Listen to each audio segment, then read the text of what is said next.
예수님께서 이 세상에 오셔서 복음을 전하실 때에 수많은 사람들이 또 예수님의 제자들이 예수님께서 오셔서 복음을 전하실 때에 얼마나 기뻐하고 얼마나 좋아했는지.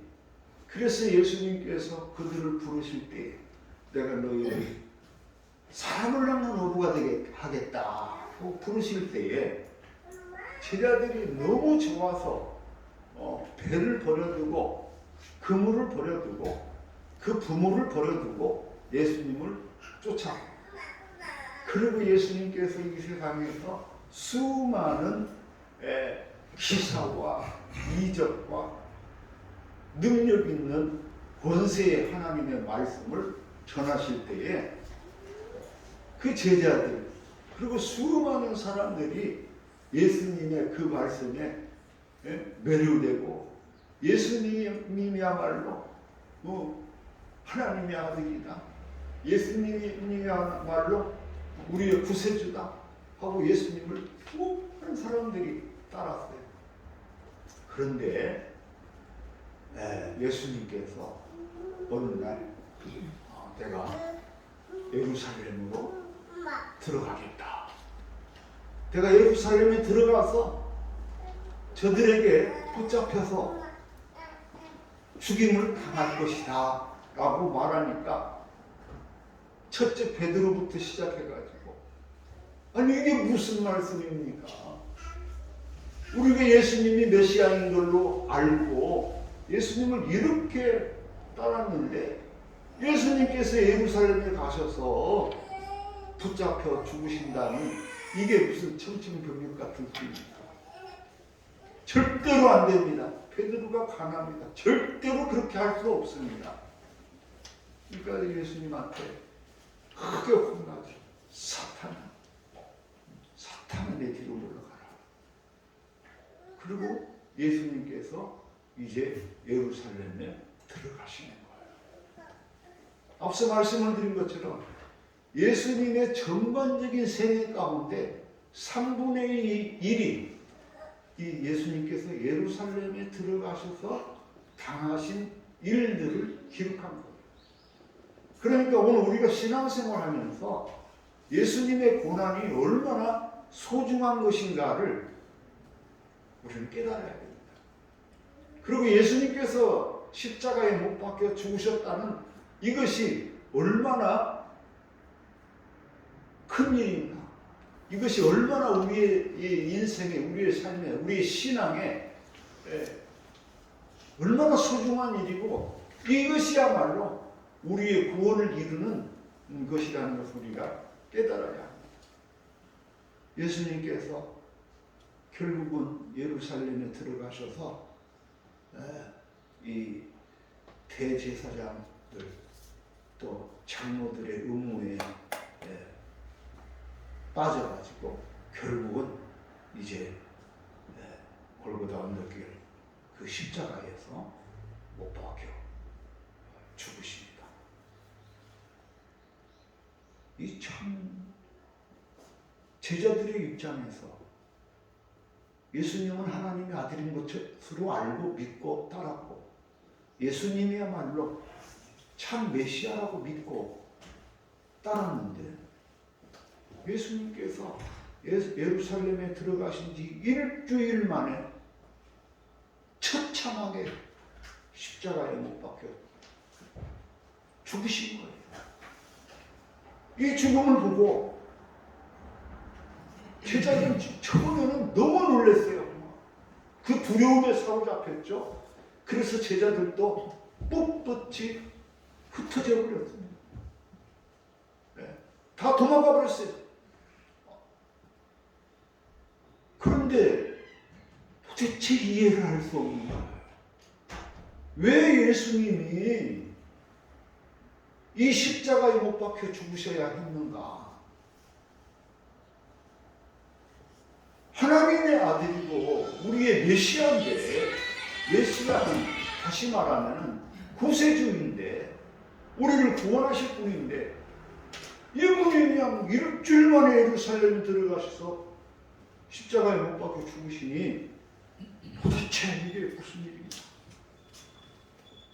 그 의미를 알 수가 없다는 거예요. 그러면서 이제 이 제자들이 예수님이 왜 십자가에 못 박혀 죽으셨는가 하는 그 의미를 이제 말씀을 통해서 점검하게 됩니다. 점검. 그래서 오늘 제목이 십자가의 의미 1권입니다. 예수님께서 십자가에 못 박혀 죽으신 이 죽음의 의미가 무엇이냐 라고 할 때 여러 가지 의미가 있습니다. 우리 기독교 신학적으로는 두 가지의 큰 의미가 있어요. 큰 의미가. 여러분 오늘 이것을 잘 알아야 됩니다. 첫 번째, 예수님의 십자가의 의미. 십자가는 대속제물이다. 대속제물이다. 예수님께서 돌아가신 것은 대속제물로 돌아가셨다. 이것이 제자들이 말씀을 통해서 깨달은 거예요. 그래서 그들이 이제 성경을 기록할 때도 이 부분을 집중적으로 부각하고 말씀하고 있는 거예요. 여러분 유대교에는요, 유대인들이 반드시 그리고 가장 중요하게 지키는 절기가 있는데 그것이 무슨 절기예요?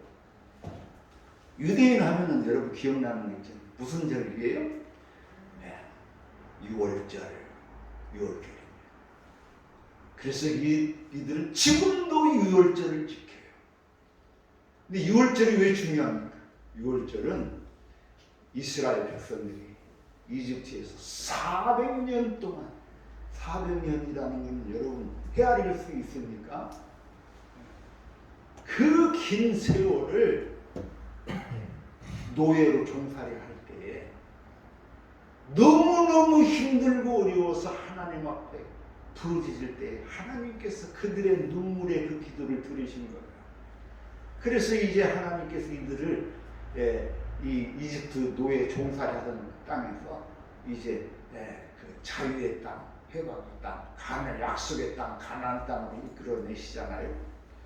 그런데 이들을 이끌어낼 때에 결정적인 결정타가 있는데, 그래서 이스라엘 백성들을 구원하는 구원의 징표인데 그 징표가 뭐냐면은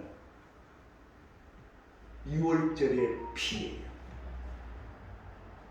6월절에 흠없는 1년 된 수컷 양을 잡아다가 그것을 이제 구워서 나눠 먹는데 그 피를 갖다가 이 문설주에다 바르는 거예요. 그래서 이스라엘 백성들이 모세가 가르쳐 준 대로 그 피를 갖다 문설주에다 바르았을 때에 그 피를 바른 집들, 가정은 넘어갔다. 무엇이? 죽음이 넘어갔다. 그래서 6월이에요. 6월절이라는 말은 그 죽음이 넘어간 그날을 기억하면서 지킨 절기가 이 6월절이에요. 그래서 6월절은 무엇이냐? 이스라엘 백성들이 이집트 땅에서 죽음을 넘어서 자유를 얻는 해방의 날이에요. 그것을 지키는 거예요. 오늘날 우리나라로 말하면은 광복절, 8.15 해방절에 해당된다고 말할 수 있어요. 그래서 이스라엘 백성들이 1000년이 지나도 2000년이 지나도 3000년이 지나도 오늘까지 세월이 흘러도 이들은 이 6월절의 은총을 잊을 수가 없어요. 그래서 6월절에는 양을 잡아서 그 피를 문설주에 바른 그것을 기억하고 그 어린 양, 1년 된 수컷 양, 그 양이 이스라엘 백성들의 죄를 대속하고 죽었다. 그 양의 피로 그들이 살게 되었다. 그래서 이들은 6월절에 어린 양으로 이 절기를 지키는 겁니다.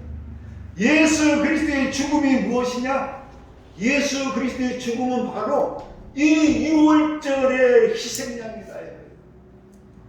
그 유월절의 양을 바친 것처럼 이 예수님께서 자기 몸을 바쳐서 그래서 오늘 우리가 살게 됐다는 그 믿음의 고백입니다. 요한복음 1장 29절 말씀 한번 펴주세요. 네, 우리 다 같이 한번 읽어봅니다. 시작. 이튿날 요한이 예수께서 자기에게 나오심을 보고 이르되 보라, 세상 죄를 지고 가는 하나님의 어린 양이로다. 이 세례 요한은요, 예수님을 보고 그 정체성을 알았어요. 이 예수님이야말로 세상 죄를 지고 가는 하나님의 어린 양이로구나. 이것을 깨달았어요. 그런가 하면은 구약성경 이사야서 53장에서 이렇게 말씀합니다. 한번 띄워보세요. 우리 다 같이 한번 읽어봅시다. 시작. 그는 실로 우리의 질고를 지고 우리의 슬픔을 당하였거늘 우리는 생각하기를 그는 징벌을 받아 하나님께 맞으며 고난을 당한다 하였노라. 그가 찔림은 우리의 허물 때문이요 그가 상함은 우리의 죄악 때문이다. 그가 징계를 받음으로 우리는 평화를 누리고 그가 채찍에 맞음으로 우리는 나음을 받았도다. 우리는 다 양 같아서 그릇 행하여 각기 제 길로 갔거늘 여호와께서는 우리 모두의 죄악을 그에게 담당시키셨도다. 이사야 선지자는 700년 전에 그 예수님 메시아가 오실 것을 어떻게 보면 미리 예언하신 거예요. 그리고 그분이 어떻게 죽으실 것인가를 700년 전에 이미 우리 기록으로 이렇게 남기신 거예요. 다시 말하면 예수님의 십자가의 죽음은 무엇이냐? 어린 양과 같이 우리의 죄를 대신 짊어지고 대신 죽으셨다. 이것이 십자가의 첫 번째 의미가 되겠습니다. 그래서 예수님은 우리에게 이렇게 오셨다는 것을, 예수님은 살아계실 때 친히 그가 우리에게 여러 차례 말씀하셨어요. 마태복음 20장 28절입니다. 한 절 더 시작. 인자라는 것은 섬김을 받으려 함이 아니라 도리어 섬기려 하고 자기 목숨을 많은 사람의 대속물로 주려 함이니라. 여러분, 예수 믿는 사람이요, 이 말씀을 이해 못하면 그 사람은 예수 믿는다고 아무리 해도 예수님을 껍데기로만 아는 겁니다. 우리 예수 믿는 사람이 이 말씀을 잊어버리고 그래서 어떻게 살아갑니까? 예수님은 섬기러 왔는데 오히려 우리가 예수님을 믿는다 하면서 예수님을 따른다 하면서 섬김을 받으려고 하는 사람들이 너무 많아요. 여러분, 혹시라도 자꾸 섬김을 받으려고 하는 사람이 있거든 이 시간 스스로 돌이켜 하나님 앞에 회개할 수 있기를 바랍니다. 우리가 예수 믿는 건 섬기는 거예요. 얼마만큼 잘 섬기느냐가 그 사람이 얼마만큼 믿음이 좋느냐 그 척도가 됩니다. 그런데 예수님은 섬기되 어디까지 섬겼느냐? 자기 목숨을 많은 사람의 대속물로 주려 합니다. 이것을 예수님은 미리 예루살렘에 들어가시는 미리 제자들에게 말씀하는 거예요. 오늘 우리가 이 말씀을 깊이 새길 수 있게 바랍니다. 그래서 십자가가 무엇이냐? 십자가는 대속제물인 거예요. 십자가를 통해서 우리가 구원을 얻고 영원한 생명을 얻게 된 줄로 믿습니다. 그 다음에 두 번째 십자가의 의미를 살펴봅니다. 두 번째 십자가의 의미는 평화의 십자가입니다. 성경적인 용어로 평화라는 말도 쓰고 화평이라고도 많이 사용합니다. 평화의 십자가 또는 화평의 십자가입니다. 에베소서 2장 14절 말씀 한번 봅니다. 시작. 그는 우리의 화평이시니라.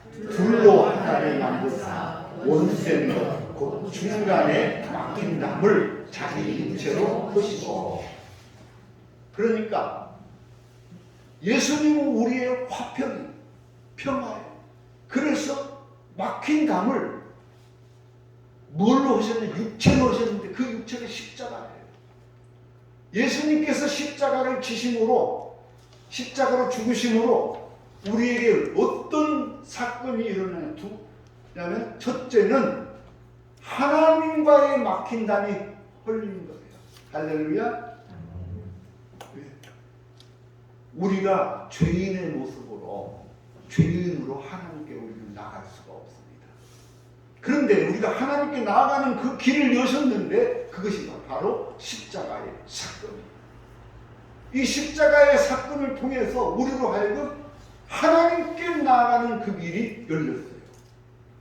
그 다음에 두 번째로는 나와 너의 관계입니다. 나와 여러분의 관계입니다. 여러분, 우리가 언제 알았어요? 우리가 서로 믿음 안에서 알기 전에는 우리는 남남이었어요. 아무 상관이 없는 사람들이었어요. 그런데 예수 그리스도의 십자가의 보혈로 오늘 우리가 한 믿음의 형제 자매가 된 줄로 믿습니다. 할렐루야.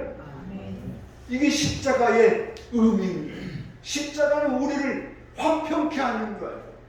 우리로 하여금 평화롭게 하는 거예요.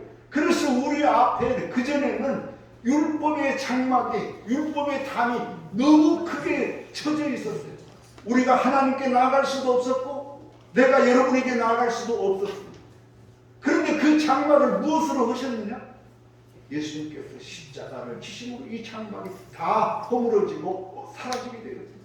그래서 우리 예수 믿는 사람들은요, 무엇입니까? 예수님께서 십자가를 통하여 화평을 이루신 것처럼 오늘 우리들도 서로 화평을 이루어야 될 줄로 믿습니다.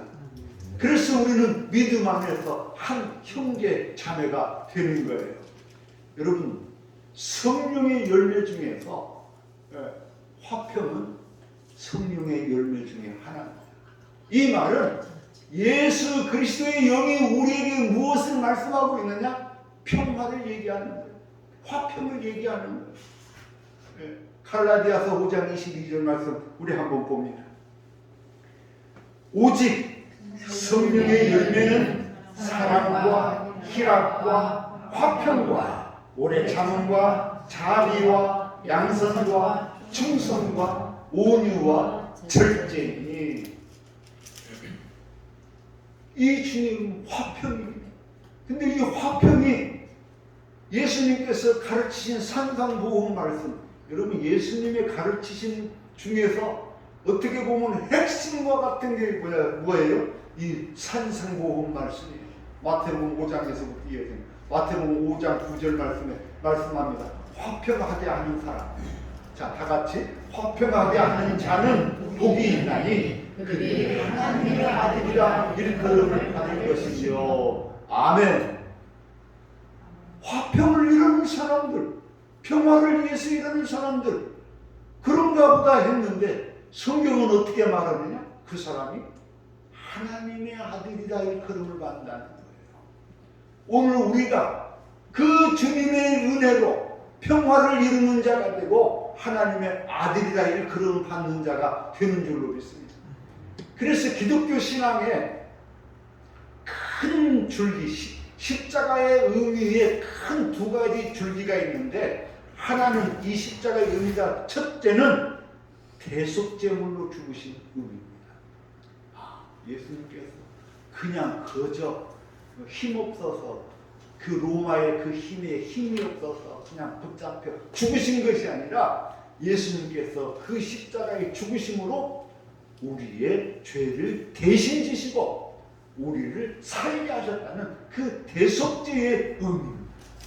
두 번째는 예수님께서 십자가에 못 박혀 죽으심으로 오늘 우리가 하나님께 나아갈 수 없는 죄인들이 하나님께 나아갈 수 있는 그 길이 열렸고, 여러분과 내가 서로 만날 수 없는 사람들이 서로 만날 수 있게 되었고, 만나되 우리가 그냥 만나는 것이 아니라 믿음 안에서 한 형제 자매로 만나는 그 은총을 우리가 얻게 되는 것입니다. 그래서 이 십자가는 그냥 예수님이 죽으신 것이 아니라 바로 오늘 우리의 구원과 오늘 우리의 하나님의 뜻을 이루는 이 길을 예수님께서 십자가를 통하여 이루어 놓으신 것입니다. 이제 오늘 우리는 예수님께서 우리를 위하여 십자가에 못 박혀 죽으신 그 죽음을 바라보면서 이제 우리들도 내 십자가 내가 지고 따라가는 그런 믿음의 결단이 있어야 될 줄로 믿습니다. 예수님께서 우리에게 말씀하셨습니다. 마태복음 10장 24절 이렇게 말합니다. 제자가 그 선생보다 또는 종이 그 상전보다 높지. 마태복음 16장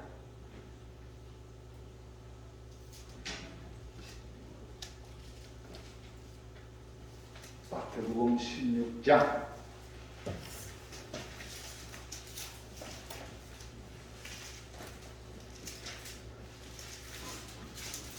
24절. 자, 우리 한 목소리로 합동하자. 시작. 이에 예수께서 제자들에게 이르시되 누구든지 나를 따라오려거든 자기를 부인하고 자기 십자가를 지고 나를 따를 것이니라. 누구든지 제 목숨을 구원하고자 하면 잃을 것이요 누구든지 나를 위하여 제 목숨을 잃으면 찾으리라. 자, 오늘 우리는 예수를 내 구주로 믿고 그를 따르는 자들이 되실 수 있기를 바랍니다. 그래서 예수를 따르는 사람들은요, 자기를 부인하고 자기 십자가를 지고 따르는 자가 되어야 하는 것입니다. 그런데 우리가 내 십자가 나도 지고 주를 따라가겠다는 그 믿음의 결단이 없는 사람들이 간혹 많이 있어요. 여러분들에게 이 시간 말씀드립니다. 십자가의 고난이 없이 부활의 영광이 없다.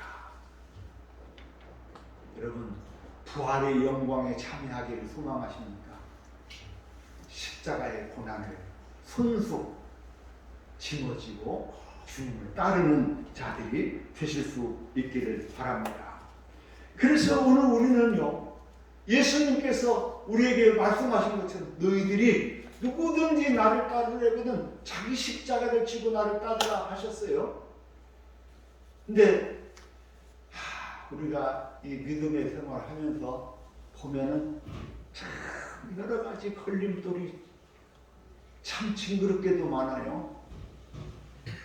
어떤 분은 남편이 붙잡습니다. 너 교회만 가기만 해 말이야. 응? 또 어떤 분들은 부인이 붙잡습니다. 거기 신앙생활 못하게 붙잡습니다. 그런가 하면은 가족들, 형제들, 부모님, 수많은 여러 가지 문제들이 있어요. 그런가 하면은 살면서 우리가 어떤 부인이 아팠어요. 병이 걸려서 암이래요. 얼마 못 산대요. 그러니까 남편이 이제 마누라가 얼마 못 살고 죽는다 하니까 이거 너무 불쌍해서 어떻게 하면 좋겠는가. 그래서 이 부인을 위해서 자기도 이렇게 이제 교회를 가기로 마음에 작정을 하고 교회에 가서 기도 생활을 하기 시작했다고 합니다. 부인이 아프기 전에 교회 다니면서 하고 싶었던 일, 이런 수많은 일들을 부인을 위해서 열심히 기도하고 봉사하고 이렇게 때 그러니까 부인의 십자가를 남편이 대신 지고 그렇게 헌신을 한 거예요. 그런데요, 신기한 일이 일어났대요. 그 부인의 아프던 병이 점점 이게 나아졌대요. 그러니까 거꾸로 이제 다시 얘기하면 부인에게 있어서 이 남편이 얼마나 큰 십자가였겠느냐. 그러니까 남편으로 인해서 이 부인의 마음은 날마다 그냥 무너지고 억장나고 그냥 그 고통 그 자체예요. 그러다 보니 부인이 그것으로 인해서 병까지 얻은 거 아니겠습니까? 그 나중에는 이제 거꾸로 남편이 그 부인이 이제 죽게 되니까 마지막 하는 일이라도 그 원 풀어주라고 부인을 위해서 이제 교회도 나가고 부인이 허자는 대로 하고 가서 봉사하고 열심히 기도하는 중에 이게 이제 치유가 된 거예요. 서로 치유가 돼가지고 그래서 병이 나섰대요. 할렐루야. 안 믿어도 좋지만 믿으시기 바랍니다. 여러분 이게요 우리 안에 있는 병의 95%는 다 스트레스, 정신적인 질병이 오는 거예요. 그러니까 병을 왜 갖습니까? 그 속소리가 그 남편의 그냥 그런 것들 그냥 모명으로 받으면서 그 스트레스를 받으니 병이 오죠. 그런데 반대로 그 스트레스가 풀리고 날마다 안에서 기쁨이 생기고 환희가 솟아나고 즐거워지고 행복해지니까 이것이 모든 것이 스트레스와 함께 더불어서 치료되어지는 것 아니겠습니까? 오늘 십자가의 의미는 저는 그런 의미가 있다고 봅니다. 예수님께서 걸어가신 그 십자가 나도 따로 지고 갈 때에 내 집 안에 있는 수많은 아픔들, 내 자녀들의 아픔, 내 자녀들의 고통, 남편의 고통, 어머니의 고통, 형제들의 고통 이것들을 짊어지고 갈 때에 거기에서 하나님의 은총의 빛이 깃들어져 나오는 줄로 믿습니다. 여러분 기독교인은요 저는 그렇게 생각합니다. 우리 믿는 사람들이 예수님께서 말씀하신 것처럼 각자의 십자가를 지고 나를 따르라 했는데 우리가요 그 십자가를 지고 정말 힘들잖아요. 십자가를 지고 산다는 게. 그런데 그 십자가를 지고 갈 때에 내가 처음에는 힘들고 내가 마음 하나 잘못 얻어가지고 이 고생을 다 해 하고 이게 불평하고 불만하잖아요. 이놈 돼지놈 남편 때문에 내가 이 평생 이 짐을 지고 산다고 하잖아요. 그런데 그 짐을 내가 기쁨으로 지고 살아갈 때요 어떻게 보면 그 속에서 인생의 참다운 가치와 거기에 참다운 기쁨과 행복이 누구에게도 받을 수 없는 그 즐거움이 그 안에 있는 거예요. 그래서 그 삶이 아름다워지고 행복해지고 풍성해지는 거예요. 할렐루야. 그 믿음을 가지시기 바랍니다. 그 십자가는요 그야말로 고통이요 그야말로 탄식이고 괴로움입니다. 예수님께서 십자가를 지실 때까지만 해도 십자가는 로마에서 가장 큰 형벌이고 죄악이고 십자가를 진다는 그 자체가 수치고 이를 통해서 온갖 사람의 손가락질과 모욕과 욕설과 수모를 다 당한 것이 그 십자가였는데 그런데 예수님께서 그 십자가를 지심으로 이 십자가가 변하여 영원한 생명이 되고 이 십자가가 변하여 모진 고통이 다 사라지고 궁극적으로는 이 십자가를 통하여 예수 그리스도의 부활의 영광이 있게 된 줄로 믿습니다. 고난이 없는 부활은 없습니다. 오늘 고난주간 5째 주간입니다. 주님께서 걸어가신 이 십자가의 길을 나도 따라가는 복된 저와 여러분 되실 수 있기를 주님의 이름으로 축원합니다. 기도합시다. 주님, 은혜와 사랑을 감사드립니다. 주께서 오늘 주의 택하신 백성들을 위하여 그 모진 고난과 박해를 당하시고 궁극적으로 십자가에 못 박혀 죽으셨습니다.